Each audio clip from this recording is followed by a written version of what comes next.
नमस्कार।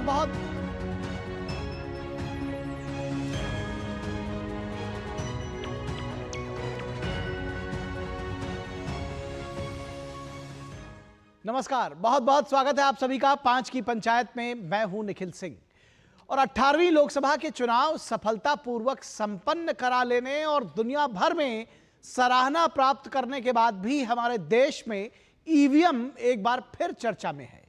दरअसल ये ईवीएम पिछले 10 वर्षों से कुछ ज्यादा ही चर्चा में रही है।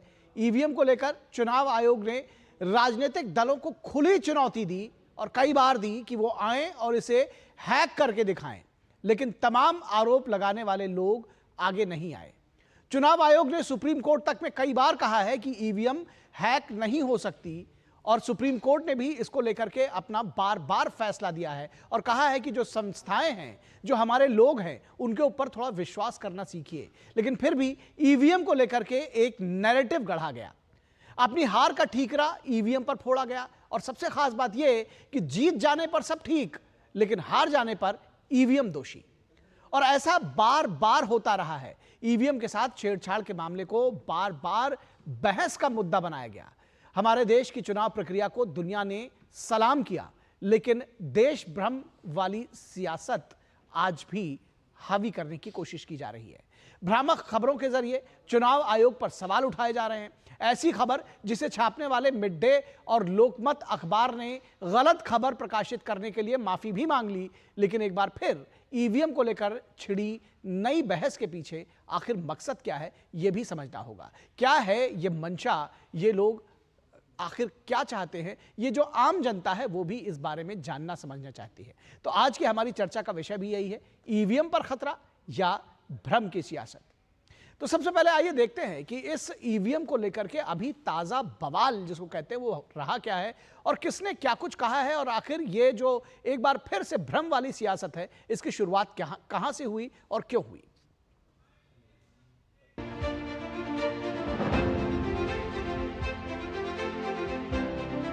Indian EVM is architected and designed to be safe and secure because there is no connectivity, and if there is no connectivity to Wi-Fi or 5G or the internet, I think he is factually incorrect. Elon Musk hasn't understood what the Indian EVM is.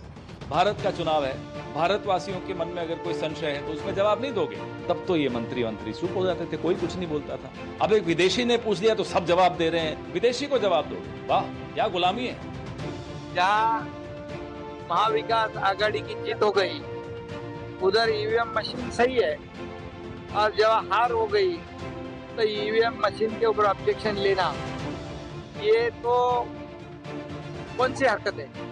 अभी राहुल गांधी तो 2 जगह से जीते हैं, तो EVM machine उधर बराबर। ये शिंदे कौन है? शिंदे एलन मस्क का बाप है क्या? कौन है शिंदे? उनको क्या पता? हमें पूरा यकीन है कि ईवीएम के कारण जो बैलेट पेपर की छीना झपटी हिंसा होती थी उसमें कमी आई है, जल्द रिजल्ट आता है। हमें लगता है कि इस पर विश्वास करना चाहिए। तो इलॉन मस्क ने कहा कोई भी मशीन हो, फलाना ढिमका, no bluetooth, no internet, no data, सब कुछ वो भी हैक हो सकती है। पूत यह है कि आज स्वयं जिस अखबार ने कल खबर छापी थी उसने खेद व्यक्त किया।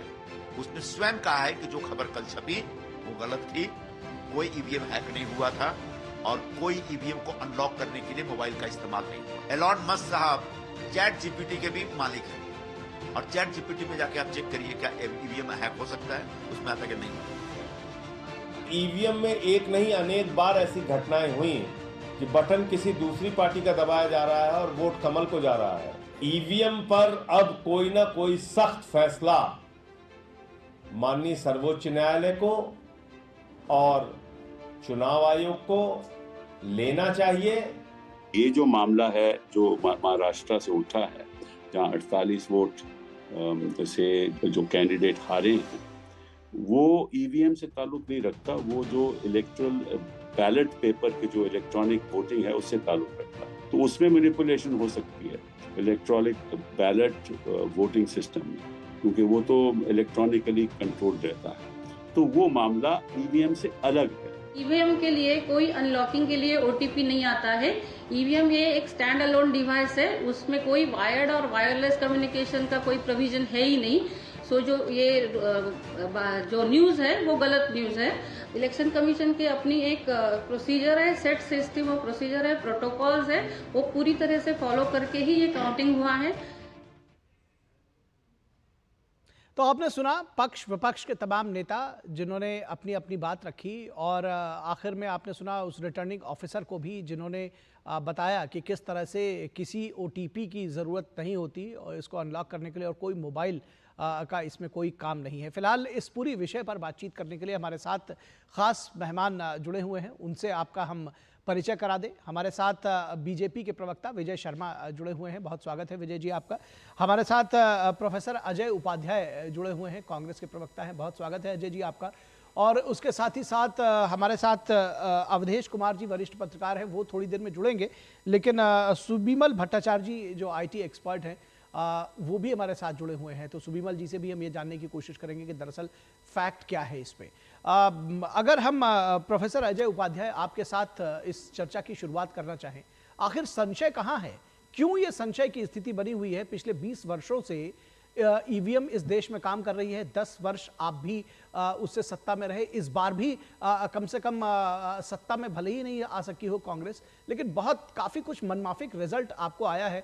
लोग कह रहे हैं कि भाई आप देखिए खुद ही ना, राहुल गांधी 2-2 जगह से जीते, तब EVM खराब नहीं थी, अब EVM में दिक्कत आ गई। आखिर दिक्कत कहाँ है? निखिल जी, बहुत अच्छा प्रश्न है आपका। बात EVM में खराबी है, EVM में अच्छा है, EVM हैक हुआ, हो सकता है, नहीं हो सकता है, प्रश्न नहीं है। प्रश्न है कि एक शंका व्यक्त की गई जा रही है, और शंका क्यों व्यक्त की जा रही है उसके पीछे बहुत सारे तर्क हैं। पहला तर्क है कि बहुत सारे डेवलप्ड नेशन हैं, अमेरिका से लेकर जापान तक, जापान से बड़ा तो IT सेक्टर में हम लोग नहीं अभी तक भी वो कर पाए हैं, इलेक्ट्रॉनिक्स के मामले में वो विश्व का सबसे बड़ा बादशाह एक तरह से माना जाता है। वहां भी EVM से पहले चुनावी प्रक्रिया संचालित होती थी। शुरुआती दौर में भारत में भी जब 2000 के आसपास में जब ये प्रक्रिया शुरू हुई थी तो हम लोग को भी लगा कि ये बेहतरीन है, इलेक्ट्रॉनिक्स माध्यम से जल्दी रिजल्ट आ जाता है, तो हमने एक बेहतर के लिए प्रयास जरूर किया। विश्व के देशों ने भी ये प्रयास किए थे, एक एक करके जर्मनी से जापान और इटली से लेकर के और अमेरिका तक इस EVM के सिस्टम को उन लोगों ने कूड़ेदान में डाल दिया और फिर वो बैलेट पर लौटे। क्यों लौटे? क्योंकि उनको लगा कि इसमें कहीं ना कहीं कोई ऐसी चीजें हैं जो हैक हो सकती है या परिस्थितियां वैसी की जा सकती है। 2009-10 में याद कीजिए, आडवाणी इस पर चर्चा करना चाहते थे, एक भाजपा के वरिष्ठ नेता जो बाद में सांसद भी बने, प्रवक्ता भी आप हमारे साथ रहे हैं, उन्होंने किताब लिखी, उसका फॉरवर्ड भी किया आडवाणी जी ने, जिसमें स्पष्ट तौर पे उन लोगों में डिमांड की थी कि EVM को हटाया जाए। ठीक है, उस समय हमारी सरकार थी, शायद हम उस लेवल पर नहीं समझ पाए, पर जिस तरह से चीजें आई हैं और जिस तरह से पूरी चुनावी प्रक्रिया पर जो पारदर्शिता की बात होनी चाहिए, निष्पक्षता की बात होनी चाहिए, जिससे कि लोकतंत्र मजबूत होगा, यदि कोई संदेह है तो संदेह को दूर करने के लिए संस्थाओं को आगे आना चाहिए, संस्थाओं को ईमानदारी से सभी पार्टियों को एक साथ बैठाना चाहिए। ये कांग्रेस और भाजपा का सिर्फ प्रश्न नहीं है निखिल जी, या किसी दल का प्रश्न नहीं है, ये देश के लोकतंत्र का प्रश्न है। और जब लोकतंत्र बात आएगी, जब संस्थाओं की जवाबदेही तय करने की बात आएगी, तो हमें यह तय करना होगा कि सभी की शंकाएं निर्मूल हो जाए, उससे और मजबूत होगा लोकतंत्र। मुझे नहीं लगता कि इस पे कोई आपत्ति दर्ज कर रहा है तो आपत्ति का निराकरण नहीं होना चाहिए, उस पे चुनाव आयोग को सभी लोगों को बैठाना चाहिए। और दूसरी बात, बार बार एक प्रश्न आएगा, अभी देखिएगा भाजपा के प्रवक्ता तर्क देंगे कि भाई आप जीत जाते हैं तो आप हार जाते हैं, तो ये जीत हार का भी प्रश्न नहीं है। दूसरी बात कि सभी दलों को बुलाया गया और आप लोग नहीं वहां पे क्लियर कर पाए। अरे भाई, हम लोग कोई साइंटिस्ट थोड़े हैं, भाजपा और कांग्रेस के लोग, वो तो एक्सपर्ट करेगा, जो हैकर होते हैं उनको ये पता होती है। इसके लिए एक ज्वाइंट पार्लियामेंट्री कमेटी सभी दलों के ग्रुप को बैठा दिया जाए और कुछ एक्सपर्ट को उसमें ले लिया जाए, और जो एक्सपर्ट है वो सबके सामने दूध का दूध पानी का पानी कर दे। चुनाव आयोग भी इससे और मजबूत होगा। हम तो चाहते हैं कि संस्थाएं मजबूत हो, निर्मूल हो, और शंका दूर होगी तो लोकतंत्र और मजबूत होगा। पर जब भी बात इस पर आती है तो भाजपा के लोग EVM का प्रवक्ता बन जाते हैं, चुनाव आयोग का प्रवक्ता बन जाते हैं। आप देखिए चुनाव आयोग की विसंगतियों पर क्या प्रश्न नहीं किया जा सकता। खुद कहा कि 2009 से पहले EVM के प्रवक्ता आप लोग भी थे, अभी कपिल सिब्बल साहब जो बयान दे रहे थे, नहीं, भाजपा के लोग कि जो भी सत्ता में रहता है वो उसको हटाना नहीं चाहता। अब एक ये भी बात कही जा रही है। बहरहाल आपकी बात का जवाब हम आपकी बात का जवाब विजय शर्मा जी से लें, और ज़रूर मैं इसमें सुबीमल भट्टाचार्य जी को भी शामिल करना चाहूँगा, लेकिन मैं चाहता हूं कि पहले, क्योंकि आपने बहुत सारे जो आरोप थे उनका रंग थोड़ा राजनीतिक भी आ गया, इसलिए मैं चाहूँगा कि जो विजय शर्मा जी हैं वो जवाब दें। क्या विजय शर्मा जी, क्या सिर्फ यही वजह है, ये लगता है कि चीज़ें ठीक नहीं है, आशंका है लोगों के मन में, तो चीज़ों को बदल देना चाहिए? देखिए निखिल जी, मैं कांग्रेस पार्टी के प्रवक्ता को बताना चाहता हूं कि 2004 में 2009 में ये इलेक्शन जीते, ईवीएम के सहारे जीते, और ईवीएम में ऐसा नहीं है, समय समय पर सुधार हुआ है। पहले ईवीएम थी, वीवीपैट का आया, उसके बाद में मिलान शुरू हो गया, वो भी औचक होता है, आप रैंडमली आप चेक करते हो। और दूसरा, बड़े अच्छे से कल जो वहां बॉम्बे में अधिकारी थी, उन्होंने बड़े अच्छे से बताया कि ना ये वाईफाई से कनेक्ट होता है, ना ये किसी और डिवाइस से कनेक्ट होता है, ये सीधा बैटरी आधारित है। तो इसको हैक कोई कैसे कर सकता है? तो ये तो सामान्य ज्ञान की बात है। दूसरा, ये किसके ऊपर आधारित बोलते हैं? जो एक अमेरिका में बैठा हुआ व्यक्ति है, वो एक वक्तव्य देता है अमेरिका की किसी चुनाव प्रणाली के बारे में, और यहाँ ये उंगली उठाते हैं हमारे चुनाव जो संपन्न हुए अभी तक और हमारी जो ईवीएम के द्वारा हुई है उसके आधार पे। आप मुझे बताइए, जब आपके पास कोई आधार ही नहीं है, आधारहीन बातें आप करेंगे, शंका करेंगे, कल तो आप मतदाता पे भी शंका करेंगे, भाई इनकी वोटें आपने क्यों डलवा ली, इनके फोरफादर को चेक कीजिए। तो देखियो, किंतु परंतु के ऊपर कोई बात नहीं होती। चुनाव आयोग ने जो इनको समय दिया था कि भी आपको किसी तरह की शंका है, सुबह है, आपके पास कोई आधार है, तो आइए, आप मशीन सामने रखिए। सुप्रीम कोर्ट के अंदर इस इलेक्शन के दौरान भी कम से कम 4 से 5 बार ये लोग गए हैं, और वहां इतने पेज का चुनाव आयोग ने अपना लिखित अपना जो जवाब है वो दिया है। उसमें बिंदुवार एक एक चीज का सवाल जो भी है उसका जवाब पूछा गया है, सुप्रीम कोर्ट को वो जवाब दिया गया है, और सुप्रीम कोर्ट संतुष्ट होने के बाद में ही आगे प्रक्रिया चालू हुई है। तो आप मुझे बताइए, मैं सिर्फ इस आधार पर एक कोई निर्णय ले लेता हूं, नहीं जी ऐसा हो सकता है, तो ऐसा तो कुछ भी हो सकता है। आपके राहुल गांधी जी कौन सा फोन यूज करते हैं? आप मुझे बताइए, वो नोकिया वाला पहला वाला क्यों यूज नहीं करते? आप क्या चाहते हो? देश को पीछे ले जाना चाहते हो कि बूथ कैप्चरिंग होती थी, बूथों को लूट लिया जाता था, मारकाट होती थी? क्या देश में 140 करोड़ लोग रहते हैं, आप जापान के साथ कंपैरिजन करना चाहते हो? वहां कितनी आबादी है? तो आप देखिए, अगर टेक्नोलॉजी का जमाना है, हमें आगे की तरफ बढ़ना है, ना कि पीछे की तरफ जाना है। तो यहाँ किसी भी व्यक्ति के द्वारा, बॉम्बे का जो ये कहते हैं, वहां कहते हैं ओटीपी। अब आप मुझे बताइए, ओटीपी किसी मशीन में आता ही नहीं है ईवीएम की में। जब ऐसा कुछ आता ही नहीं है, तो आप ऐसे आरोप क्यों लगाते हो? और उस आरोप की भी एफआईआर हो चुकी है। आप ये कहते हो कि उसमें जांच नहीं हुई, फर्स्ट इंफॉर्मेशन रिपोर्ट लिखी जा चुकी है, जांच जारी है। आप वहां जाइए, तथ्य रखिए। अगर आपको किसी लगता है किसी ने एनिमिटा बरत दी है, आप बंगाल के बारे में चुप रहते हो, वहां मेरी माता बहनों की इज्जत लूटी जाती है, घरों को आग लगाई जाती है। पिछले इलेक्शन में लाखों, ये सवाल भी आया था, ये सवाल भी आएगा, ये सवाल भी आएगा। 10 सेकंड मुझे 10 सेकंड देते हैं रिप्लाई करने। चलिए ठीक है, मैं सुबीमल जी के पास जाना चाह रहा था, लेकिन आप रिप्लाई कर दीजिए। ठीक है, बस मैं चाहता हूं कि मैं केवल इन्हीं सियासी प्रश्नों में ना उलझा रह जाऊं। मैं सुबीमल जी के पास भी जाकर समझना चाह रहा हूं, लेकिन आप कुछ कहना चाह रहे हैं अजय जी, तो आप बोलिए जी। कहिए तो ये तर्क वही है जो तर्क लगातार सभी लोग दे रहे हैं, कभी हम देते हैं कभी वो देते हैं, बात उसका नहीं है। प्रश्न है कि यदि कोई शंका है लोकतांत्रिक प्रक्रिया में, तो उसके निदान का क्या रास्ता हो सकता है? उस पर एक्सपर्ट कमेटी बैठाएं। एक्सपर्ट कमेटी बैठाने में क्या दिक्कत है? अब तो मैं इस पर बात कर रहा हूं कि एक एक्सपर्ट कमेटी बैठाइए, हैकर्स रिसर्चर जो इससे इलेक्ट्रॉनिक से रिलेटेड जो जानकार हैं, विशेषज्ञ हैं, उनको बैठाइए, और दूध का दूध पानी का पानी कर लीजिए। सभी दलों के लोग हों, भाजपा को आपत्ति क्यों हो रही है? पारदर्शिता होगी तो और फायदा होगा। पर वही चोर केदारी में तिनका, कहीं ना कहीं वो दिक्कत है। यदि नहीं होता तो ये बार बार उसके पक्ष में क्यों आते हैं? और यही लोग, आडवाणी जी से लेकर और इनके सारे लोगों ने जो है पहले इसी ईवीएम को के खिलाफ थे, तो पहले क्यों खिलाफ थे आप? इसका मतलब पहले आप गलत थे, ये स्वीकारिए। आप, आपके नेता तो उसमें तो फिर आपके ऊपर भी प्रश्न उठेंगे ना अजय जी, कि पहले जब वो खिलाफ थे तो आप उनके खिलाफ नहीं थे। हाँ, हमने तर्क देने का आ गए, जब वो सत्ता में आ गए तो आप खिलाफ हो गए, वो हो गया, तो वाइस वर्सा है। वही चीज तो वो आपके ऊपर कहने लगेंगे। मैं यही कह रहा हूं निखिल जी कि जो तर्क दे रहे हैं, मैं उनसे पूछ रहा हूं कि आप जो आज हम सुधार की बात कर रहे हैं, चुनाव प्रक्रिया में सुधार होगा तो लोकतंत्र भी सुधरेगा और हम सबके हित में होगा। अब 140 करोड़ वाली बात इन्होंने की, अरे भाई, इससे पहले भी चुनाव होता था और आगे भी होगा, और बेहतरी के लिए कुछ व्यवस्था की जाए।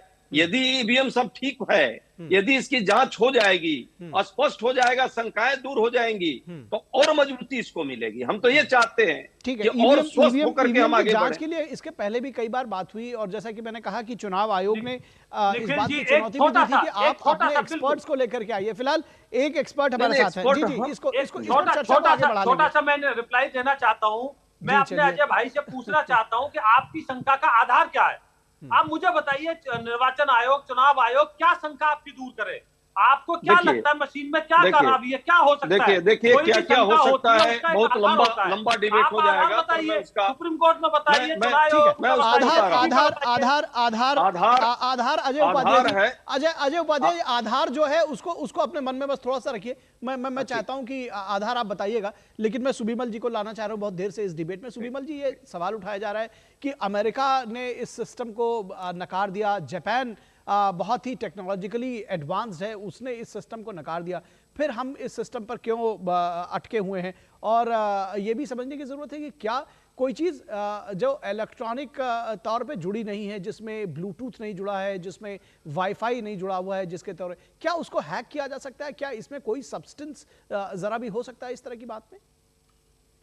निखिल जी, जो भारत में चुनाव प्रक्रिया के लिए इलेक्शन कमीशन ऑफ इंडिया की इलेक्ट्रॉनिक वोटिंग मशीन सिस्टम है, ये जो सारे मशीन्स है उसको हैक किया नहीं जा सकता है। इसीलिए इसको हैक किया नहीं जा सकता है क्योंकि वो एक स्टैंड अलोन डिवाइस है, और उस स्टैंड अलोन डिवाइस में किसी नेटवर्क के साथ कनेक्टिविटी नहीं है, और जो उसमें कंट्रोल यूनिट और बैलेट यूनिट होते हैं, इसके बीच में भी जो कम्युनिकेशन होते हैं वो एकदम लो फ्रीक्वेंसी में होते हैं, जिसमें ब्लूटूथ ना वायरलेस ना कोई कुछ गतिविधियों से कोई किसी तरीक़े से हैक कर सकता है। साथ में जो मशीन्स के इकोसिस्टम में जिस तरीक़ा से चेक्स एंड बैलेंसेस रखाया गया, जहां पॉलिटिकल पार्टीज के लोग इसको सर्टिफाई करते हैं, इससे और निश्चित हो जाता है कि इसमें हैकिंग नहीं हो सकता है। अब बात आ रही है कि जैसे कि मिड डे की बात आई, आपको मतलब ये सोचना पड़ेगा कि ये किस तरीके की जर्नलिज्म है कि फ़ोन से किसी को ओटीपी आ जाए, कैसे ओटीपी जनरेट होगा, कहाँ से ये ओटीपी जनरेट होगा? ये मशीन्स अगर है, ये मशीन्स इलेक्शन कमीशन की machines, election commission of India की मशीन्स है, तो किसी तरीका से उसमें ओटीपी जनरेशन की किसी एक इंडिविजुअल के पास सवाल ही नहीं आता है। दूसरा बात है जो इलोन मास्क उठा रहा है, और आपने जैसे कि प्रश्न जो पहले रखा है कि अमेरिका, जापान, जर्मनी, ये लोग क्यों इसको लागू नहीं कर रहे हैं? हमारे जो मशीन्स है वो स्टैंड अलोन मशीन्स है, वो किसी नेटवर्क के एनेबल्ड कनेक्टेड है। वो सारे देशों ने इलेक्ट्रॉनिकली कनेक्टेड की और या इंटरनेट की माध्यम से कनेक्टेड या किसी भी अलग से नेटवर्क से कनेक्टेड एक सिस्टम सोच रखा था। और एक बात हमको ये भी सोचना पड़ेगा कि हमारे सिस्टम में जितने वोटर्स है जी, इनकी तीनों देश मिला के भी उतने वोटर्स ने, तो हम अपने इलेक्शन सिस्टम में एफिशिएंसी लाने के लिए जिस तरीके से पिछले 3-4 दशक से इलेक्ट्रॉनिक वोटिंग मशीन के आधार पर हमने बहुत सारे चुनाव सुधार भी लाए, और साथ साथ अगर आप देखें कि रेगुलरली चेंजेस होते रहे, रेगुलरली स्टेप्स आते रहे, कुछ सरकार ने, कुछ इलेक्शन कमीशन ने, कुछ ये दोनों जो बीईएल और electronics corporation of India limited, इन लोगों ने जो पदक्षेप लिया, और इसके ऊपर सुप्रीम कोर्ट के पास जितने बार गए, उस समय जिस तरीका से निगरानी से और या जिस तरीका महत्व से सुप्रीम कोर्ट ने भी इस इशू को लिया हुआ है, उससे बहुत सारे चेक्स एंड बैलेंसेस और सुरक्षित हो गए। तो मुझे लगता है कि इस चुनाव के बाद विशेषकर राजनीतिक दल और सब मिलकर और हमारे देश में ये वातावरण हमको ये क्रिएट करना चाहिए कि हमारी इलेक्शन जिस तरीका से इलेक्ट्रॉनिक वोटिंग मशीन से होते, उस सिस्टम को हम और कैसे मजबूत करें और दुनिया के सामने ये रखे कि हम एक free and fair polling machine के माध्यम से होते। बहुत सारे इलेक्शन के टाइम प्रैक्टिसेस, मेल प्रैक्टिस सब कुछ होते हैं, लेकिन इसके बाद आके ईवीएम के ऊपर सब कुछ थोप देना, वो मुझे लगता है जो मेल प्रैक्टिसेस है वो पहले भी होती थी, आज भी हो सकती है, आगे भी हो सकती है, प्रशासन से जुड़ी हुई, जो व्यक्तियों से जुड़ी हुई। ये बात हमारे दोनों जो राजनीतिक दल के प्रतिनिधि हैं वो भी इस बात को समझते हैं। अजय जी, आशंका का कारण क्या है? और इसमें मैं ये भी जोड़ दूं, उसमें मैं ये भी जोड़ दूं कि देखिए, अभी तो जो चुनाव संपन्न हुए हैं, आप लोगों ने जीत हासिल की है, उत्तर प्रदेश में इतनी अच्छी आपकी इतना अच्छा आपका प्रदर्शन रहा है, क्या आप उसको ये कहना चाह रहे हैं कि ईवीएम की वजह से आप वो जीते हैं? ये तो शायद आप नहीं कहना चाहेंगे। देखिए, देखिए, क्लियर बात है। जब भी मैं पुनः कहा कि जीत हार का प्रश्न सिर्फ नहीं है, यदि जीत हार का प्रश्न है तो उस पे बहुत सारे प्रश्न आएंगे और उस पर उसके निदान के लिए फिर एक अलग तरह से उसके डिबेट को हमको ले जाना होगा। ईवीएम पर आपने डिबेट किया है। हमारे साथी ने अभी जो एक विशेषज्ञ महोदय है उन्होंने बहुत अच्छी बात कही कि अमेरिका वाले और बाकी जो डेवलप नेशन थे उन लोगों ने जो सिस्टम डेवलप किया था, उस ईवीएम के सिस्टम में जो है इलेक्ट्रॉनिकली वो जो है फ्रीक्वेंसी पर कहीं ना कहीं मैच करता था और उसमें वाईफाई और इंटरनेट की सुविधाएं थी, इस कारण से उसको उन्होंने रिजेक्ट कर दिया। तो भाई, तो इससे तो एक कम से कम बैलेट पर जाने से अच्छा तो हमारा वाला था, उसी को अपना लेते जब ये ज्यादा प्रूफ है तो, जिसमें नहीं ऐसा कुछ हो सकता गपला। कोई भी चीज जो फ्रीक्वेंसी से मैच करती हो, प्रोग्रामिंग की जा सकती है। सुनिए ना, सुनिए ना, मैं तो ये कहता हूँ कि सीखना चाहते हैं। नहीं, उन्हीं का नहीं। देखिए, इसमें चीजें कई है, बहुत बार आया है, मीडिया में ही आया है कि भेल से जो जितने इलेक्ट्रॉनिक्स मशीन जो हमारे जो सिस्टम से गए, वो कई चीजें कई जगह बाहर पाए गए, कई जगह मिले नहीं। मिलान में भी बहुत सारी समस्या है। वीवीपैट को भी यदि सुप्रीम कोर्ट को मानना पड़ा तो कहीं ना कहीं वो मानता है कि यहाँ कोई ना कोई गड़बड़ी हो सकती है जिसकी शंका है। दूसरी बात, अब आप जिस तरह से 10 सेकंड मैं बिल्कुल बहस नहीं करना चाहता अजय जी। मैं भी चाह रहा हूं, बहुत सारी डिबेट्स में रहे हैं अजय जी, हम आपसे बहुत सारी डिबेट्स में रहे हैं, लेकिन जो एक एक प्रश्न का, जैसे आपने कहा कि सुप्रीम कोर्ट ने वीवीपैट, दरअसल इसी तरह की आशंकाएं जब बार बार जाहिर की गई तो वीवीपैट की बात आई और कहा कि भाई ठीक है, अगर आपके मन में आशंका है तो वीवीपैट भी आ जाए। अब वीवीपैट भी आ गया, तो क्या आप उसी युग में वापस, अब इसका निदान भी तो सोचिए। अगर आप एक बड़ी प्रोडक्टिव डिस्कशन आप चाह रहे हैं, बिल्कुल ठीक भी है, अच्छी बात भी है कि जीत हार से आगे उठकर इसमें देखें, तो फिर जाएंगे कहां? निखिल जी, आपने ठीक कहा, लेकिन जो आप पूरे आर्गुमेंट को यदि देखेंगे, सुप्रीम कोर्ट में जब आर्गुमेंट लोग लेकर गए थे तो ऐसा नहीं है कि शंका सिर्फ दूर करने के लिए सुप्रीम कोर्ट ने वीवीपैट की व्यवस्था की। आप पूरे उस डिबेट को देखिएगा सुप्रीम कोर्ट में, जो लंबा डिबेट चला और लगभग साल भर चला है वो डिबेट, उसमें जब सुप्रीम कोर्ट को ये क्लियर हो गया कि हाँ इसमें संभावना है, तब उसने वीवीपैट की जो है ऑब्जर्वेशन देकर के और वीवीपैट की व्यवस्था की। ये संभावना, उस वीवीपैट को मैंने ना कहीं पढ़ा और ना वो नहीं है कि हमारे और आपके नहीं था कि इसमें संभावना है, सिर्फ लोगों के भ्रम को दूर करने के लिए, और अगर इसका निदान हो जाए तो गलत नहीं होगा। सुप्रीम कोर्ट भ्रम को दूर करने के लिए यदि सिर्फ व्यवस्था करेगी तो बहुत सारे भ्रम को दूर करने के लिए रोज, तो यानी कि आपका कहने का सुप्रीम कोर्ट को तथ्यात्मक जानकारी मिली, यानी कि आपका कहने का मतलब है कि सुप्रीम कोर्ट ने सही है। आप अजय जी ये कहना चाह रहे हैं कि सुप्रीम कोर्ट ने ये जानते हुए कि इसको हैक किया जा सकता है, उसके बावजूद वो आगे बढ़ गया और उसने कहा वीवीपैट दे दो और बाकी काम चलेंगे। इस पर मैं भाजपा की व्यवस्था 10 सेकंड और मैं भाजपा प्रवक्ता का जवाब लेना चाहूंगा, लेकिन एकदम लीजिएगा, एक प्रश्न और मैं चाह रहा था, साथ रखिए। मैं रुकूंगा एक छोटे से ब्रेक के लिए, मुझे बार बार कहा जा रहा है कि ब्रेक लेने के लिए। मैं एक ब्रेक के बाद वापस लौटता हूं और उसके बाद बीजेपी से इसका जवाब लेंगे कि क्या इस तरह की स्थिति में सुप्रीम कोर्ट ने क्या किसी तरह का कोई दबाव सुप्रीम कोर्ट भी ले सकता है क्या इस देश में? अब इसके ऊपर भी प्रश्न उठेंगे। फिलहाल रुकेंगे एक ब्रेक के लिए। जिन्होंने यूज किया है वो जानते हैं असली हींग का स्वाद। MDH सुपर हींग, शुद्धता का असली तड़का। MDH मैं कैप्टन होता ना, ओपन कराता। अब हर कोई ओपन करेगा तो मैच कौन क्लोज करेगा? तो भाई साहब, कोई किसी की लाइफ में आग नहीं लगा पाएगा। समर कूल, जो हर दिल करे कबूल। घुटना, कंधा या कमर, चाहे जैसा हो दर्द, डॉक्टर ऑर्थो आपको देता है दर्द से पूरी आजादी। ये कोई टेम्पररी पेन किलर नहीं, आयुर्वेदिक औषधि है। बात जब पीढ़ियों के लिए बनने वाले घर की हो तो जिम्मेदारी बड़ी हो जाती है। गैलेंट समझता है ये जिम्मेदारी। अब डबल एम रिब्स के साथ गैलेंट एडवांस TMT रीबार, निर्माण का रियल हीरो। स्वागत है आपका ब्रेक के बाद, और हम चर्चा कर रहे हैं कि ईवीएम खतरे में या फिर भ्रम की सियासत, आखिर सच्चाई क्या है? और इस भ्रम की सियासत में जो एक पूरे भ्रम की स्थिति जनता के मन में बैठती है, वो निश्चित तौर पर लोकतंत्र के लिए वो तो ठीक नहीं है, इसमें कोई शक नहीं है। फिलहाल हमारे साथ इस पूरी चर्चा पर बातचीत करने के लिए 3 खास मेहमान जुड़े हुए हैं। विजय शर्मा जी बीजेपी से, प्रोफेसर अजय उपाध्याय जो कांग्रेस के प्रवक्ता हैं वो हमारे साथ जुड़े हुए हैं, और सुबिमल भट्टाचार्य जी जो कि IT एक्सपर्ट हैं वो हमारे साथ जुड़े हैं, उनके पास भी हम आएंगे। लेकिन विजय शर्मा जी, आपसे समझना चाहेंगे कि क्या सुप्रीम कोर्ट ने आपको लगता है कि किसी इस तरह के दबाव में कोई ऑर्डर दिया, या उसका ये था कि वो कहीं ना कहीं इस बात से सहमत था कि जैसा कि अभी विजय जी कह रहे हैं कि दरअसल अजय जी कह रहे हैं, माफ कीजिएगा, वो कह रहे हैं कि को इस तरह की शंका उसको लगी थी, इसलिए कह दिया गया था। तो क्या अब हमको वापस उसी बैलेट वाले युग में वापस लौट जाना चाहिए? देखिए, मैं अजय जी को बताना चाहता हूँ, ये फैक्चुअली रॉन्ग बातें कर रहे हैं। ये इनको मैं करेक्ट करना चाहता हूँ। सुप्रीम कोर्ट ने स्पष्ट रूप से कहा था कि हम किसी शंकाओं के शक शुबा के आधार पर कोई फैसला नहीं दे सकते। आप उसका आधार बताइए, कहो तो मैं इनके पास ऑर्डर की कॉपी भेज देता हूँ। स्पष्ट रूप से सुप्रीम कोर्ट का मानना है कि आप किसी पे शक करते हो तो उसका आधार होना जरूरी है। तो इस देश में अभी तक, देश क्या विदेश में भी, आज तक कोई एक व्यक्ति बता दीजिए जो ये बता दे कि ये ऐसे हैक हो सकती है, या इस आधार पर हैक की गई थी, या इस आधार पर हैक होने की गुंजाइश है। तो ये झूठ का नैरेटिव बनाया जा रहा है।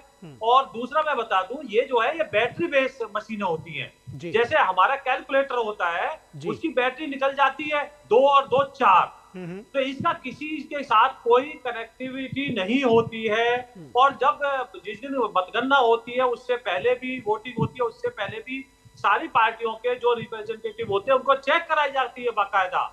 तो और कहीं मशीन किसी तरह की खराबी आती है तो दूसरी मशीन आती है, उसको ठीक नहीं किया जाता। तो इनको सारे तरह के अवसर दिए गए, सुप्रीम कोर्ट के द्वारा भी और आपके चुनाव आयोग के द्वारा भी, जितने भी थे इनको बुलाया गया सारी पार्टियों को, आइए आप बताइए।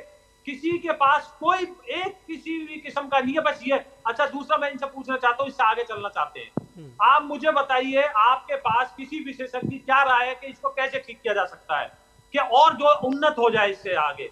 कोई आपके पास ना विजन है, ना इसके बारे में कोई सलाह है, ना आधार है, ना कुछ है। सिर्फ आपको तोहमत लगानी है। आपके राहुल गांधी जी इस देश के आपको ये लगता है ये तोहमत लगाई क्यों जा रही है? ये इसके पीछे जो ये भ्रम पैदा की जा रही है, अगर ये सियासत है, अजय जी आएंगे आपके पास, अगर ये सियासत है तो ये किस तरह की सियासत है? आखिर क्यों ऐसा किया जा रहा है, आपको क्या लगता है? देखिए, ये इसलिए किया जा रहा है कि आप इलेक्शन में जो है हार गए। अब हार की तोहमत किस पे मढ़ोगे आप? तो हार की तोहमत इन्हें मढ़नी है। आप बताइए, कर्नाटक में इलेक्शन जीते थे, किसका इन्होंने ईवीएम पे सवाल उठाया क्या? केजरीवाल जी की पार्टी 70 में से 67 सीटें जीत के कोई उंगली उठाई क्या? केजरीवाल जी की पार्टी 70 में से 63 सीट जीत की कोई उठाया क्या? पंजाब में 99 सीट के आसपास जीत की, वहां तो कोई तोहमत लगाई क्या? तो जहां ये अपना हिमाचल में ये इलेक्शन जीत गए, कोई तोहमत लगाई क्या? जहां इलेक्शन ये हार जाते हैं वहां इनका सीधा आरोप उसके ईवीएम के ऊपर आ जाता है। तो इनके पास अगर कोई आधार है, अगर मैं किसी के बारे में कोई बात करता हूं तो मेरे पास आधार होना जरूरी है। तो सुप्रीम कोर्ट ने बार बार पूछा, भाई शक के आधार पे हम क्या करें?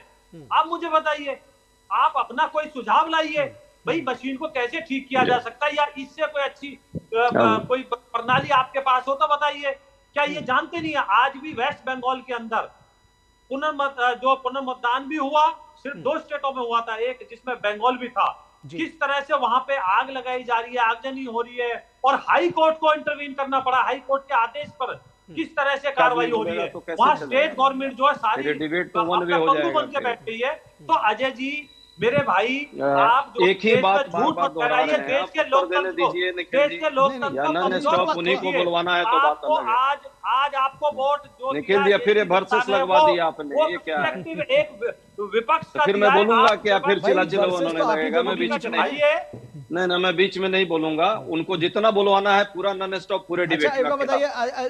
ठीक है, या तो उत्तर हमसे भी लीजिए, वो बोल रहे हैं उनका। मैं विजय जी से कहूंगा कि एक मिनट शांत हो जाए। अजय जी आप भी ये बताइए, इसमें कोई ये कह सकता है, सुबीमल जी भी है यहाँ पर, बहुत सारे प्रश्न उन्होंने किया, उनका उत्तर में देखिए, जब वो बोल रहे थे, आप बोल रहे थे, तो मैं भी, जो मेरे मन में अगर कोई शंका है तो वही केवल सवाल कर रहा हूं। आपको मैंने बीच में नहीं रोका है कि आप मत बोलिए, और अभी भी आपके लिए स्टेज पूरा फ्री है।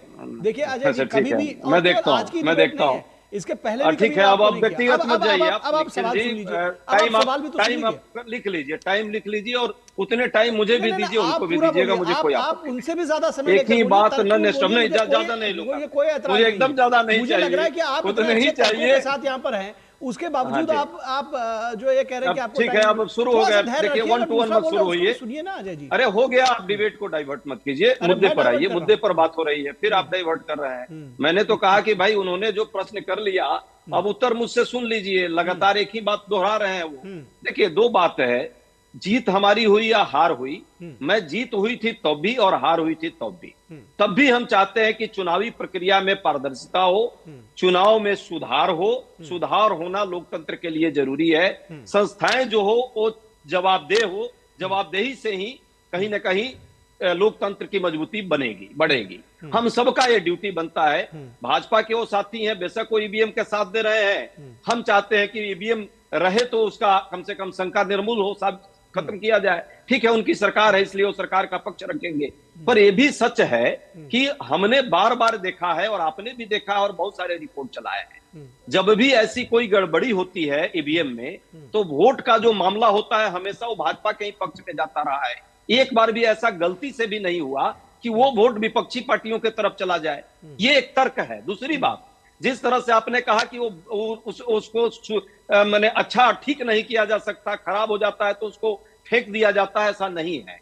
उसकी रिपेयरिंग होती है और वेल और इलेक्ट्रॉनिक्स जो इंडिया है लिमिटेड वो इसी काम के लिए अधिकृत है। यदि वहां से जो जिन लोगों को दिया गया है वो जिस कंपनी के हाथ में वो है उसको इंस्टॉल करने का, प्रोग्रामिंग इंस्टॉल करने का, आपको शायद पता है वो कौन सी कंपनी है। गुजरात SPLGL जो कंपनी थी जो लगभग 20,000 करोड़ रुपए का उसमें घपला जो हुआ था पहले, वो उस कंपनी का मालिक कहीं यूएस से रिलेटेड है और वो कंपनी उसको जो है रिपेयरिंग का ठेका उसको मिला हुआ है। प्राइवेट लोग उसको ठेका में रखे हुए हैं, वो सरकार के अधीन में नहीं है। उसकी निष्पक्षता तभी मानी जाएगी जब सरकार पूरी कंट्रोल करके और इंडिपेंडेंट बॉडी चुनाव आयोग अपने अंडर में रखे। ये नहीं है। तीसरी बात, इलेक्ट्रॉनिक्स कोई भी प्रोग्रामिंग की जाए, किसी भी तरह की प्रोग्रामिंग, उसको किसी न किसी रूप में आप चाहे तो हैक कर सकते हैं। उसके कई उदाहरण देश में और बाहर में हैं। जहां तक बात है, बार बार कहा जा रहा है कि अजय उपाध्याय आकर के उसको हैक करके दिखाएं। चुनाव आयोग एक दिन 4 घंटे की मीटिंग लेकर कहता है लाइए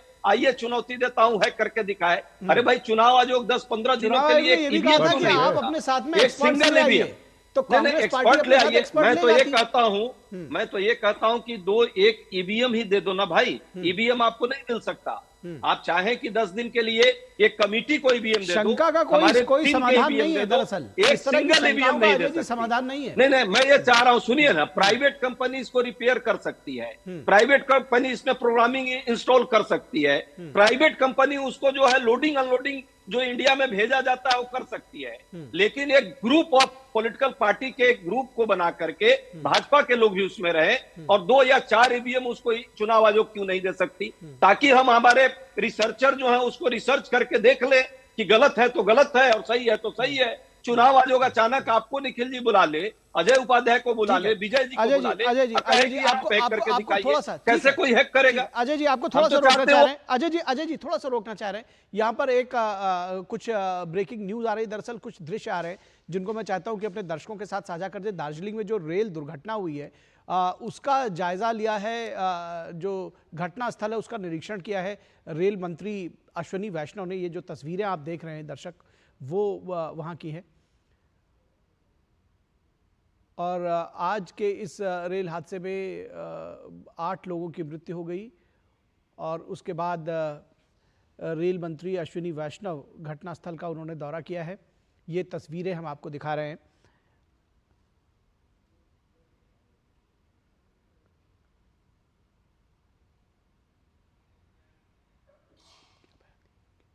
और रेल मंत्री ने इस मौके पर क्या कुछ कहा है, आइए आपको वो सुनवा भी देते हैं। सारा फोकस है, रेस्क्यू ऑपरेशन कंप्लीट हुआ है, अभी रेस्टोरेशन पे पूरा फोकस है। ये मेन लाइन है, ये पॉलिटिक्स का समय नहीं है, अभी सारा फोकस होना चाहिए रेस्क्यू और रेस्टोरेशन पे। पैसेंजर सेफ्टी के लिए बहुत बड़ा फोकस है, कंप्लीट फोकस है, जैसा आप स्वयं जानते भी हैं। मैं इसके बारे में बाद में डिटेल में चर्चा करूंगा। अभी मैं जरा पहले रेस्क्यू और रेस्टोरेशन ऑपरेशन का पूरा जायजा ले लूं और उसके बाद में पेशेंट से मिलने जाऊं। तो रेल मंत्री अश्विनी वैष्णव उन्होंने कहा कि जो रेस्क्यू ऑपरेशन है वो पूरा हो गया है, लेकिन ये जो पूरी लाइन है ये दरअसल बहुत महत्वपूर्ण है और इसको रिस्टोर करने की बहुत शीघ्र से शीघ्र ज़रूरत है। तो रेस्टोरेशन पर काम हो रहा है, उसका वो जायज़ा ले रहे हैं। फिलहाल वापस लौटते हैं अपनी इस चर्चा पर, जो ईवीएम को लेकर के बात हो रही है कि क्या ईवीएम पूरी तरह से सुरक्षित है या ये भ्रम की राजनीति के पीछे आखिर क्या वजह है। प्रोफेसर अजय अग्रवाल उपाध्याय, क्या आप अपनी बात पूरी कह चुके? मैं दूसरे के पास 10 सेकंड मुझे सिर्फ, हाँ आप जा सकते हैं, 10 सेकंड सिर्फ दे दीजिए। अभी चूंकि आपने दिखाया है रिपोर्ट और सबको, हम सबको संवेदना है, जो लोग भी मृत आत्मा है उन सबको ईश्वर शांति दे, और निश्चित तौर पे इस पर एक गंभीर चिंतन का विषय है। हालांकि आज रेलवे का ये जो मुद्दा है, सही बात है, राजनीतिक मुद्दा नहीं, इस पे राजनीति किसी को नहीं करनी है, पर सरकार को बहुत गंभीरता से लेनी होगी। लगातार इस तरह की घटनाएं हो रही हैं, कई बार हो गई, बालासोर में हुई है, अभी हुई है। इस पर एक गंभीर चिंतन की जरूरत है और इसको भी जब बात हम करें तो इसको पॉलिटिक्स में अपना लें, जो हमारे साथी लेते हैं भाजपा के साथी, ये मानवीय संवेदना भी रखें और साथ में सरकार का ये काम है कि वो सब चीजों को सुरक्षित और सही से चलाए और जो लोग असक्षम है उनको हटाए। उनको लगातार उन्हीं को रिस्टोर कर रही है। बालासोर घटना इतनी बड़ी हुई, कोई जांच नहीं, उस पर कोई बात नहीं हुई, लोग उसी तरह रह गए। नहीं ठीक है, बाद में आप कर लेंगे, नहीं कर पाएंगे, छोटे से कमेंट्स कर रहे हैं, मैं बीजेपी वालों को नहीं रोक पाऊंगा, फिर वो कांग्रेस के काल की दुर्घटनाएं गिनाना शुरू करेंगे, तो ये फिर उस पर राजनीति होगी। इससे बेहतर है ईवीएम पर बात कर लेना। इस पर बहस आपको नहीं, बहस का मौका आपको नहीं देंगे, इसीलिए कह रहा हूं आप कर नहीं पाएंगे, ये भी बात सही है, लेकिन कोई बात नहीं, आगे बढ़िए। जल्दी से आप खत्म करिए, आपने कहा 10 सेकंड चाहिए आपको। जी मैंने हो गया अब चलिए। अच्छा, आप ये कहना चाह रहे थे। बहरहाल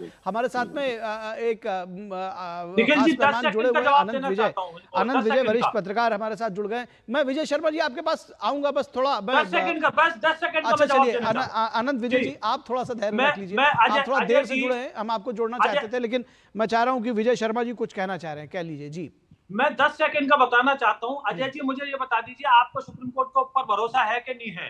और चुनाव आयोग जो वो स्वतंत्र एजेंसी है, वो निष्पक्ष एजेंसी है, वो संवैधानिक एजेंसी है, उनके ऊपर आपको भरोसा है कि नहीं है? बहुत अच्छा प्रश्न किया है, उत्तर सुप्रीम कोर्ट बोलता है कि शक के आधार पर नहीं, आपकी सारी याचिकाएं वो डिसमिस कर दी जाती है, चुनाव आयोग ने आपकी सारी जो दलीलें निरस्त कर दी जाती है, उसके बावजूद अब इसका उत्तर देने दीजिएगा, फैलाने का काम क्यों करते हो? अब मुझे इसका उत्तर इसका उत्तर आप दीजिएगा। चलिए, आपका प्रश्न आ गया। प्रोफेसर अजय, आप इसका उत्तर याद करके रखिएगा, इसका सवाल याद करके रखिएगा, जवाब दीजिएगा। मैं चाह रहा हूँ आनंद विजय जी को इसमें जोड़ना।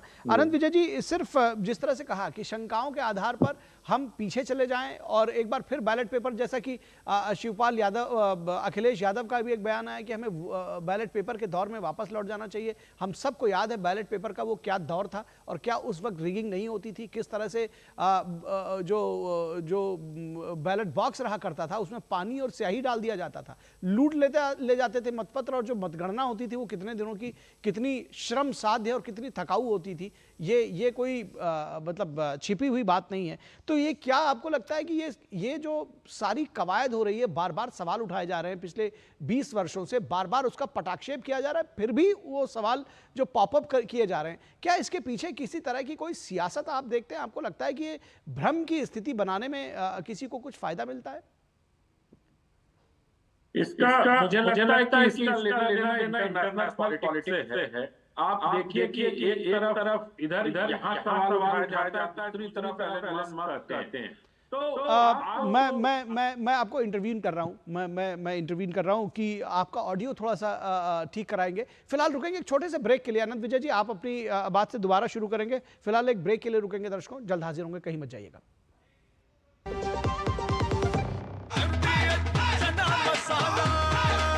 अब छोलिया हो या लोबिया, सफेद चने या काले चने, सब कुछ मजेदार बने।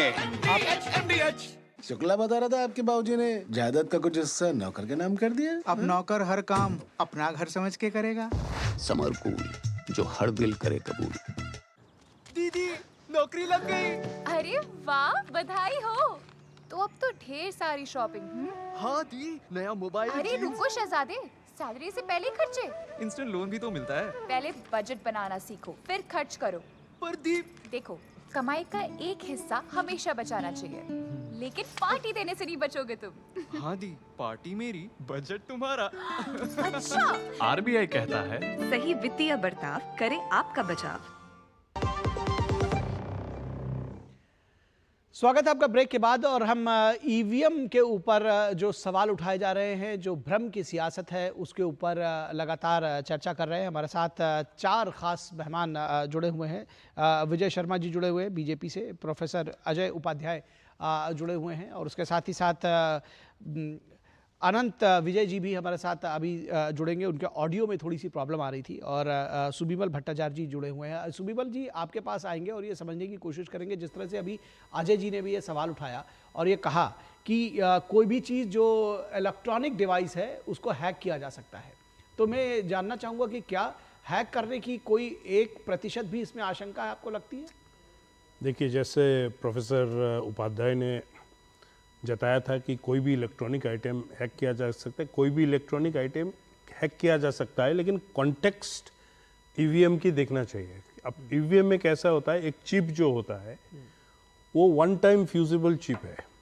तो जब उसमें लॉजिक एक बार फ्यूज हो जाते हैं, इसके बाद इसके साथ आप टेम्पर नहीं कर सकते। अगर आप टेम्पर कर सकता है तो वो मशीन अपने फैक्ट्री सेटिंग्स में इन्होंने सवाल जो उठाया था, ये कहा था, ये जो सवाल उठाया था कि जब रिपेयर में जाती हैं तो वो प्राइवेट कंपनी रिपेयर कर रही है, तो रिपेयर के दौरान उसको क्या कुछ ऐसा किया जा सकता है? जिस वक्त ये मशीन्स इलेक्शन कमीशन इंडिया के प्रॉपर्टी हो जाते हैं, और ये दोनों मशीन्स भारत इलेक्ट्रॉनिक्स लिमिटेड जो डिफेंस मिनिस्ट्री के PSU है, और इलेक्ट्रॉनिक कॉरपोरेशन ऑफ इंडिया जो एटॉमिक एनर्जी डिपार्टमेंट के जो प्राइम मिनिस्टर ऑफिस के अंदर होता है, ये दोनों बड़े सेंसिटिव ऑर्गेनाइजेशंस हैं। उसमें जितने सिक्योरिटी प्रैक्टिसेस होते हैं उसके माध्यम से इसकी सिक्योरिटी में बहुत तरीक़ा से इम्पोर्टेंस होता है। जब रिपेयरिंग की बात आती है वो इलेक्शन कमीशन की नज़र में होता है, लेकिन भारत इलेक्ट्रॉनिक्स या ECIL दोनों अप्रूव्ड कुछ लोगों से कराता है, और इसके बाद BEL और ECIL के इंजीनियर्स इसको सर्टिफाई करते हैं कि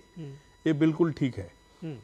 तो इस सर्टिफिकेशन भी ऐसे नहीं कि देख के साइन मारते, इसके एक पर्टिकुलर प्रोसेस होते हैं जो इलेक्शन कमीशन ट्रांसपेरेंटली लोगों के सामने भी शेयर करते हैं। तो मुझे लगता नहीं कि किसी भी स्टेज में ऐसा हो रहा है कि कहीं भी लीक होता है। अगर लीकेज होता है तो पता लग जाता है। लॉजिक जो होते हैं वन टाइम फ्यूजिबल होता है, इसके बाद जो प्रोसेस है मशीन्स की, आपकी इंस्टॉलेशन की, इसके बाद इलेक्शन के समय जिस समय आपकी ये कैंडिडेट्स की लिस्ट और नंबरिंग होता है, वो भी कोई मतलब फिक्स्ड हिसाब से नहीं होता है, रैंडमली होता है, और हर जगह में कैंडिडेट्स की एजेंट्स की या कैंडिडेट्स की खुद की सिग्नेचर्स होते।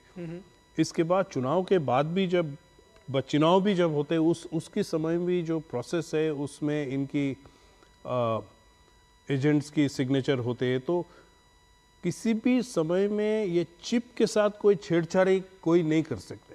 तो चिप के साथ जब छेड़छाड़ी नहीं हो सकता उसमें हैकिंग नहीं होते, और प्रोसेस जो साथ में जोड़ा जाता है उससे इसको निश्चित किया जाता है कि मैनमेड इंटरफेरेंस से भी कुछ नहीं हो जाए। अब आते हैं, शुरुआत में तो ईवीएम के ऊपर कंट्रोवर्सी होते थे, जब उससे आगे का तो वीवीपैट में आया।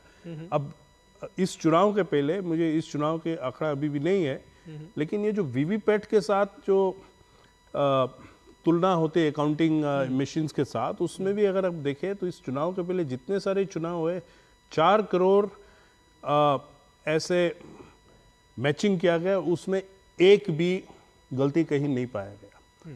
तो उससे आपको जितने शंकाएं होते हैं उससे आपको सेटिस्फाई करना पड़ेगा कि इतने लार्ज सिस्टम में जब इस लेवल, और अगर आप स्टेटिस्टिकली भी उसको देखते हैं, उससे भी ये कभी भी किसी तरीका से आपकी डिफरेंस नहीं करता है। और सेकेंडली फुल प्रूफ सिस्टम है, मतलब ईवीएम सिस्टम जो हम करते जा रहे हैं। तो चुनाव आयोग और सुप्रीम कोर्ट जितने बार भी इंटरवेंशन के, उससे और आगे किसी तरीका से इम्प्रूव किया सकता है, उस एंगल से देखा। कोई शौक से नहीं कि मशीन में किसी तरीका से वोटिंग गलत हो रहा है या किसी तरीके हैकिंग हो रहा है।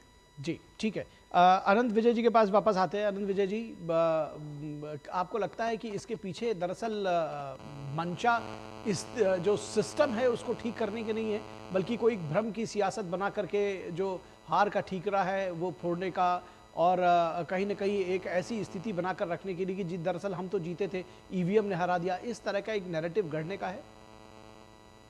ये स्पष्ट है क्योंकि 4 जून को जब नतीजे आए थे और उस समय सब लोग लहालोट हो रहे थे कि भारतीय जनता पार्टी बहुमत के मार्ग से दूर रह गई, तो उसके बाद इस पर कुछ नहीं हुआ। सियासत अब जाकर आरंभ हुई है और मुझे लगता है कि सुविमल जी जो बात कह रहे थे चिप का, तो मैं एक चीज और उसमें जोड़ देता हूं। आपके यहाँ किसी विशेषज्ञ की बात मैं सुन रहा था कि उसको इलेक्ट्रॉनिक को डिवाइस को किसी भी समय हैक किया जा सकता है। मैं उनकी बात से 110% सहमत हूं कि इलेक्ट्रॉनिक डिवाइस को कभी भी हैक किया जाता था, लेकिन वैसे इलेक्ट्रॉनिक डिवाइस को हैक किया जा सकता है जो प्रोग्राम्ड हो। नॉन प्रोग्राम्ड इलेक्ट्रॉनिक डिवाइस को हैकिंग नहीं होती है उसकी, ये मैं आपके दर्शकों को बताना चाहता हूं। और जो ईवीएम मशीन होती है, उसका जो चिप होता है, उसका जो काम होता है, वो होते ही उसकी जो सेटिंग होती है वो समाप्त हो जाती है, या उसकी जो लाइफ होती है वो समाप्त हो जाती है वोटिंग होते ही। तो वोटिंग की गिनती के समय हैक करके उसको कोई बदल देगा, ये चंदा मामा दूर के पुआ पकावे गुड़, उस तरह की कहानी है। तो मुझे लगता है कि इस पर बहुत बार सुप्रीम कोर्ट ने भी अपना मत दे दिया है। तमाम तरह की जितनी भी जांच हो सकती है, और मैं तो ये कहता हूं कि जितने लोग ईवीएम को लेकर संदेह जताते हैं, जितने लोग ईवीएम को लेकर विशेषज्ञ के तौर पर अपनी बातें रखते हैं, चुनाव आयोग ने उन सबको आमंत्रित किया था और चुनाव आयोग के तमाम अधिकारी दिन भर बैठे रहे कि कोई आके ईवीएम के हैक करने को प्रूव करेगा। दरअसल मंशा उसको उसके सिस्टम की खामी को दिखाने की नहीं है, मंशा राजनीति की है।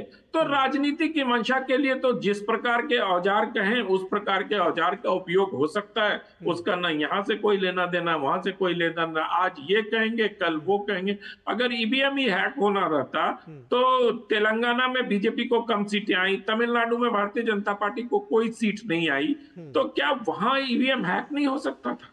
हो सकता था। अगर एक जगह हो सकता है तो वो तो सब जगह। और अब की बार 400 पार के नारा दिया था जिस पार्टी ने, उस पार्टी के लिए तो बड़ा सुविधाजनक होता कि वो ईवीएम हैक कर लेती, लेकिन ऐसा संभव नहीं है। ये बड़ा रोबस्ट सिस्टम है और ग्लोबली एक्सेप्टेड नॉर्म के हिसाब से, और जितना भी इलेक्शन प्रोसेस ग्लोबली किसी भी देश में हो रहा है, मुझे लगता है जितना मैंने अध्ययन किया है इसको लेकर, कि जो हमारा सिस्टम है, इस सिस्टम पर कई चुनाव हो गए। बल्कि मैं तो कह रहा हूं कि 2004 और 2009 के चुनाव भी तो ईवीएम से ही कांग्रेस पार्टी के प्रधानमंत्री बने।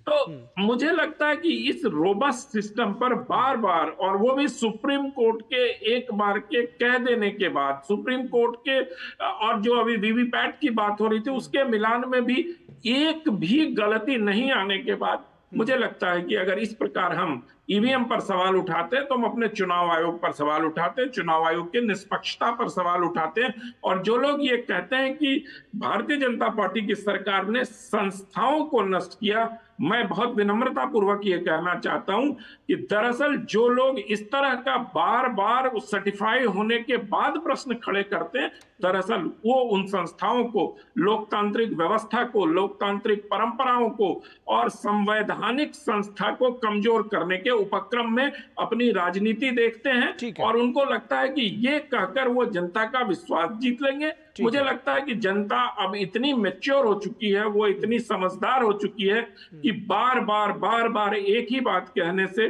मुझे लगता है उन पे कोई फर्क नहीं ठीक है, कोई फर्क नहीं पड़ता। बार बार एक ही चीज लेकिन कही जा रही है और बार बार यही चीज पॉपअप हो रही है। इसमें एक बार ये बात और सामने निकल कर आती कि जी कुछ देशों ने अब वहां पर इसका प्रयोग नहीं हो रहा है, लेकिन ये भी बताना जरूरी है कि दुनिया भर के भारत समेत तमाम देश हैं जहां आज भी ईवीएम चल रही है। अजय जी आपके पास आऊंगा, रुकूंगा एक छोटे से ब्रेक के लिए, आप भी थोड़ा धैर्य के साथ रहे, मैं जल्द वापस आ रहा हूं। लाल रंग इसका अपार, तीखा कम है फिर भी स्वाद। MDH Kashmiri.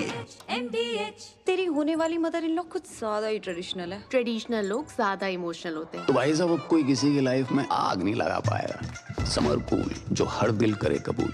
Doctor ortho oil के रेगुलर मसाज से जॉइंट हेल्थी रहते हैं। और अगर प्रॉब्लम बहुत पुरानी है तो डॉक्टर ऑर्थो कैप्सूल्स साथ लेना ना भूलें। अब दर्द भी घुटने टेकेगा। बात जब पीढ़ियों के लिए बनने वाले घर की हो तो जिम्मेदारी बड़ी हो जाती है। गैलेंट समझता है ये जिम्मेदारी। अब डबल एम रिब्स के साथ गैलेंट एडवांस TMT रीबार, निर्माण का रियल हीरो। स्वागत है आपका। ब्रेक के बाद चर्चा कर रहे हैं कि ईवीएम पर खतरा या भ्रम की सियासत। ईवीएम पूरी तरह से सुरक्षित है, ये बार बार प्रूव किया जा चुका है और उसके बाद भी इसके ऊपर प्रश्न चिन्ह उठाए जा रहे हैं। तो इसके पीछे की क्या वजह है, प्रोफेसर अजय उपाध्याय के पास हम इस चर्चा में बहुत देर से इस पर चर्चा कर रहे हैं। 5 की पंचायत पे विजय शर्मा हमारे साथ जुड़े हुए हैं, प्रोफेसर अजय उपाध्याय, अनंत विजय और सुबीबल भट्टाचार्य जी जुड़े हुए हैं। प्रोफेसर अजय उपाध्याय, आप अपनी बारी का बहुत देर से इंतजार कर रहे हो, मुझे मालूम है। इसमें ये भी बताइए कि अब आपने देखा कि बहुत सारी जो मैचिंग्स हैं, चाहे वो वीवीपैट से लेकर के हो, शंका का क्या इलाज है? ठीक है, तीन लोगों ने भी प्रश्न किया और आपके भी प्रश्न का उत्तर पूरा देना उचित है।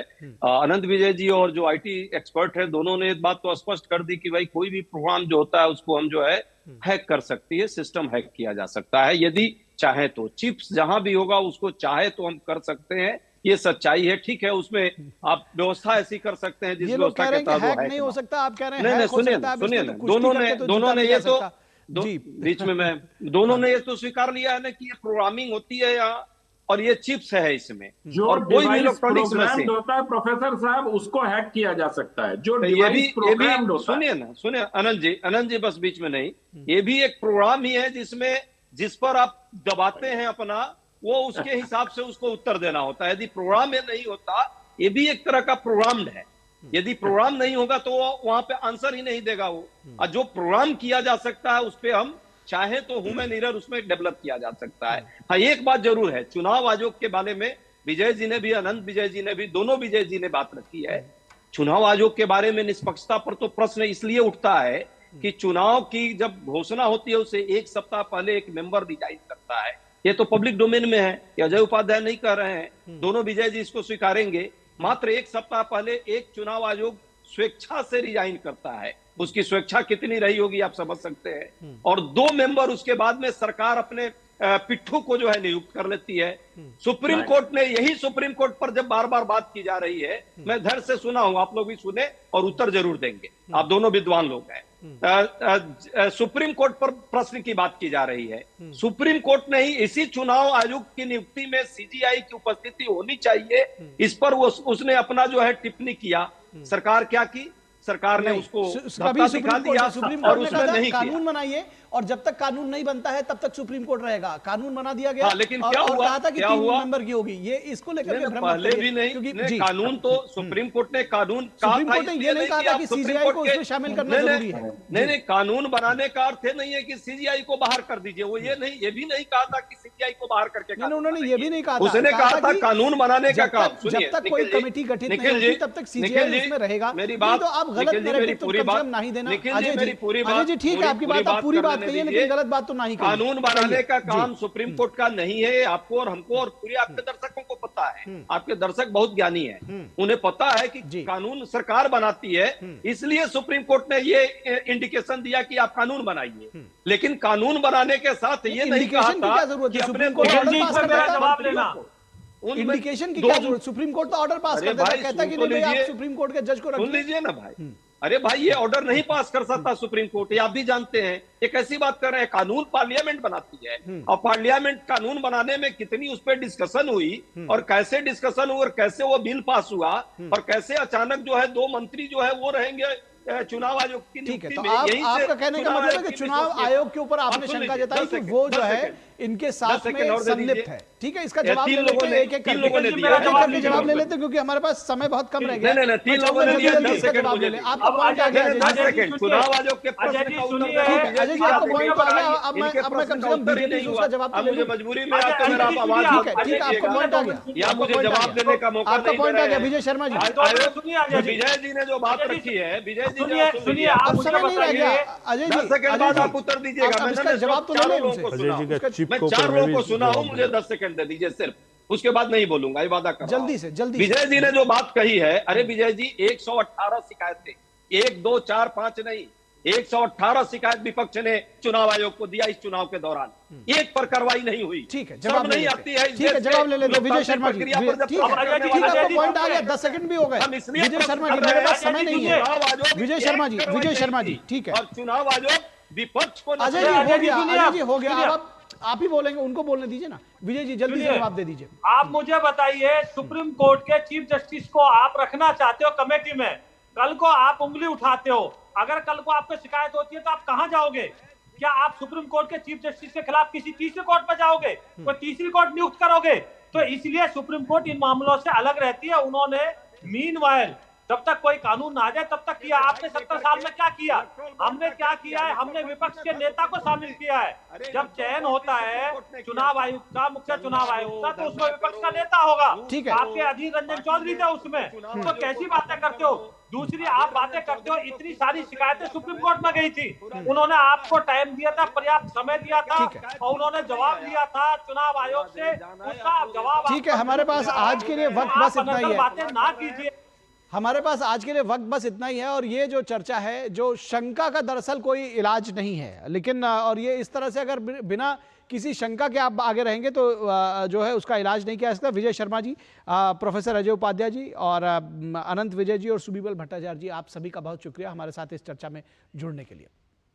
तो 5 की पंचायत में बस इतना ही। हमारी पूरी टीम को दीजिए इजाजत। नमस्कार।